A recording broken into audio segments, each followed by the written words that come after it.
స్నానం చేసి మీకు దగ్గరలో మందార చెట్టు ఎక్కడుందో అక్కడికి వెళ్ళండి. ఆ మందార చెట్టు ఆకులు 108 తెచ్చుకోండి.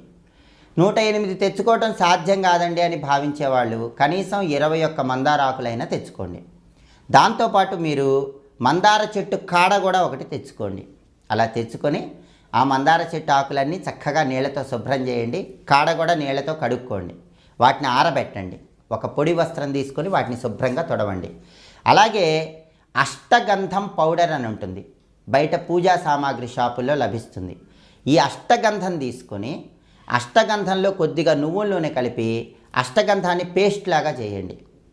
మీరు చక్కగా సిద్ధం చేసుకున్న మందార కాడ ఉంటుంది కదా, ఆ కాడని ఈ అష్టగంధం పేస్టులో ముంచి ఆ కాడతో ప్రతి మందార ఆకు మీద ఓం అని రాయండి.